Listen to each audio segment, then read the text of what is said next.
Saya memilih berkuliah di STKIP Widya Yuwana karena saya tertarik dengan salah satu program dari kampus STKIP Widya Yuwana, yaitu PPL Lingkungan, di mana kami dituntut langsung untuk terjun berkomunikasi langsung dengan umat di lingkungan.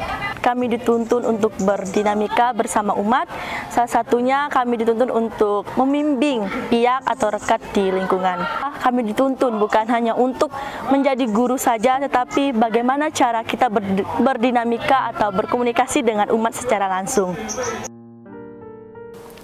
Kehadiran para puder CSA di tempat ini resminya sejak tahun 2013.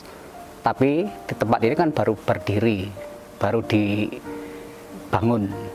Lalu secara intensif pada tahun 2014 itu mahasiswa mulai menempati ruangan-ruangan yang ada di sini yang telah dibangun 1 tahun sebelumnya. Mulai tahun 2013 itu ya di sini para puder tinggal di tempat ini. Sebelumnya para puder tinggal di komunitas di Jalan Ayani 6. Kalau waktu pertama kali pudernya cuma 2, yaitu puder Andreas dan puder Neri. Dan pada waktu itu ikut membenahi lokasi di tempat ini karena belum ada apa-apa sampai bisa ditempati seperti sekarang ini. Di sini ada 2 unit, yaitu unit putri, yaitu bagian di sini itu muat 52 mahasiswi, sedangkan yang unit putra itu yang blok sana itu ada 52 juga untuk bagian putra, lalu dibatasi oleh dapur dan aula yang ada di atas dan di bawah dapur, dan sisi selatan ruang makan putri, sisi utara ruang makan unit putra.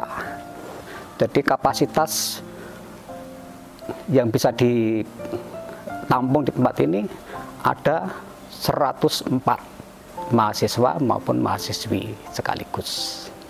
Program yang disediakan di rumah bina ini terutama untuk tingkat 1, yaitu semester 1 dan semester 2. Pertama, membentuk karakter mereka. Jadi setiap hari ada kegiatan-kegiatan di mana mereka dibentuk supaya memiliki kebiasaan berdoa pagi, berdoa malam, itu selalu setiap hari. Lalu di samping itu juga ada pengayaan-pengayaan lain selain doa, meditasi.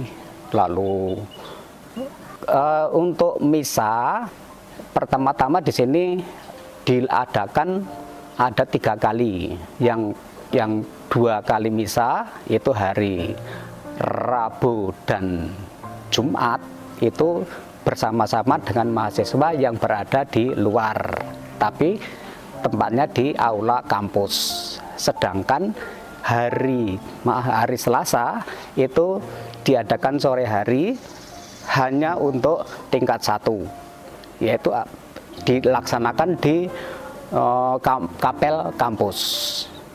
Sedangkan untuk ibadat harian itu kalau pagi diadakan seandainya tidak ada kegiatan-kegiatan yang lain, misalnya tidak ada meditasi atau apa, tapi itu kemudian diisi dengan ibadat pagi.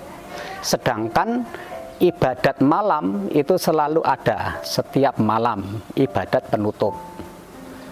Di luar itu ada kegiatan-kegiatan lain, misalnya setiap hari Kamis itu ada sidang akademi, lalu hari-hari lain ada pengayaan bahasa Inggris, ada pengayaan bahasa Indonesia, ada dinamika kelompok, ada public speaking.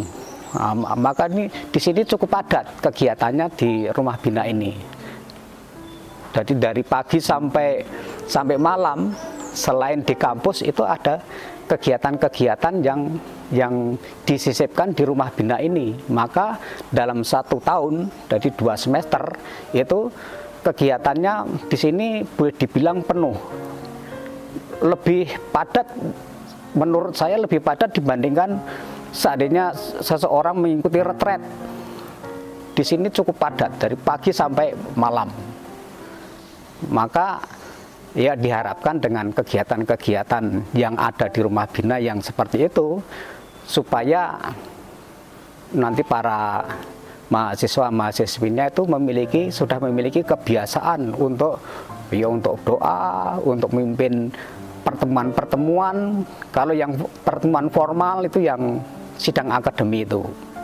Untuk kegiatan sidang akademi itu diharapkan mereka di luar nanti dapat membuat pertemuan-pertemuan yang mirip seperti sidang akademi ini, karena ini sifatnya formal. Jadi entah kegiatan apapun yang bersifat formal, mereka tidak mengalami kesulitan lagi karena sudah dilatih di sidang akademi ini. Yang tinggal di sini di rumah bina ini pertama-tama adalah mahasiswa tingkat 1. Itu wajib, tidak boleh tidak. Apabila mahasiswa di semester 1 dan 2 ini tidak pantas untuk tinggal di sini karena berbagai hal, misalnya tidak tertib dan seterusnya, maka mereka akan dikeluarkan dari kampus sebagai mahasiswa. Maka ini ada kegiatan untuk semester 1 dan semester 2 itu terintegrasi dengan kegiatan akademik di kampus. Kalau tidak memenuhi syarat di sini, berarti ya dia harus pulang. Sedangkan mahasiswa yang semester lain, semester 3 dan seterusnya, masih boleh tinggal di sini apabila mereka bersedia untuk mengikuti kegiatan-kegiatan yang ada di tempat ini, walaupun mereka memiliki jadwal tersendiri, yaitu karena mereka memiliki tugas-tugas sebagai mahasiswa di semester 3 dan seterusnya itu berbeda. Misalnya mereka harus ke lingkungan dan seterusnya, maka untuk mereka boleh menggunakan waktunya untuk kegiatan-kegiatan yang berbeda dengan tingkat 1 itu. Tapi selebihnya apabila tidak ada kegiatan lain, maka mereka harus tetap mengikuti kegiatan-kegiatan harian di rumah bina ini. Kegiatan yang berada di tempat ini dilakukan oleh mahasiswa semester 1 dan 2 itu wajib, tidak boleh tidak. Sedangkan semester 3 dan seterusnya itu menyesuaikan dengan kegiatan-kegiatan mereka sebagai mahasiswa di semester 3 dan ke atas itu. Sejauh ini yang memberi subsidi untuk kegiatan untuk kehidupan harian di sini adalah paroki-paroki yang terutama paroki-paroki di wilayah Keuskupan Surabaya. Misalnya memberi sumbangan beras, kadang-kadang juga dalam bentuk uang. Sedangkan dari yayasan-yayasan lain kadang-kadang ada, misalnya Peduli Siantar Surabaya itu kadang-kadang kami minta dan mereka memberi juga uang yang dalam bentuk uang. Mereka anak-anak ini setiap anak membayar 550.000 untuk segala kebutuhan di rumah bina ini. Maka dari jumlah yang kecil itu sebenarnya kan tidak mencukupi. Maka yayasan berusaha untuk mencari solusi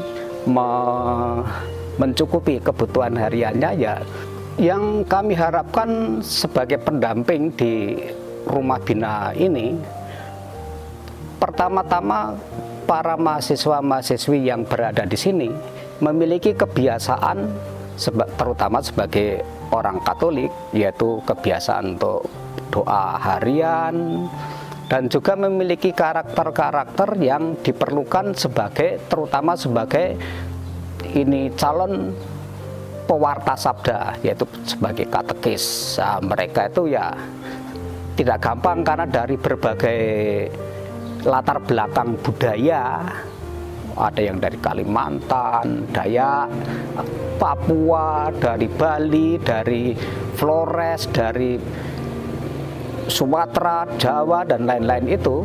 Nah, dari mereka tuh banyak yang belum memiliki kebiasaan-kebiasaan yang mendukung sebagai pewarta sabda. Maka di tempat ini diharapkan dapat memiliki karakter sebagai calon pewarta sabda itu dengan mengembangkan kehidupan kerohaniannya, dengan rajin mengikuti perayaan Ekaristi, dengan doa-doa harian, terutama doa-doa nanti di keluarga mereka di kelak kemudian hari, sehingga mereka bukan hanya menjadi pewarta sabda yang tidak menghayati sendiri iman mereka, melainkan mereka sendiri harus menghayati secara mendalam sebagai calon pewarta sabda itu bukan hanya untuk orang lain tapi untuk dirinya sendiri. Di tempat ini selain mendampingi mereka untuk menjadi calon katekis, tapi juga menjadi calon biarawan, biarawati, dan imam. Maka seringkali kami menyediakan waktu untuk misalnya para frater datang ke tempat ini untuk memperkenalkan diri, termasuk untuk memperkenalkan bagaimana program yang mereka peroleh di seminari. Itu ada beberapa kali pertemuan di sini, mereka datang dan mereka dapat bertemu dengan warga rumah bina ini. Juga untuk biarawan biarawati, jadi untuk suster, kalau bruder ya kami, tapi juga tidak menutup kemungkinan bukan hanya bruder CSA seperti kami, tapi juga bruder-bruder dari tempat lain, misalnya FIC atau Budi Mulia atau manapun mereka yang berkeinginan untuk memperkenalkan diri tarikatnya. Kami sangat senang untuk berada di tempat ini, memperkenalkan diri supaya mereka juga memiliki wawasan yang lebih luas bahwa pilihan hidup itu bukan hanya sebagai guru agama saja atau sebagai katekis, tapi juga bisa menjadi biarawan, biarawati atau imam. Ini dari sekian tahun berjalan, ternyata memang sudah ada yang memilih untuk menjadi imam, menjadi suster ada. Latar belakang mereka memang sudah jadi bruder dan kemudian tinggal di sini. Tapi sejauh ini yang awam di sini kemudian jadi bruder belum ada.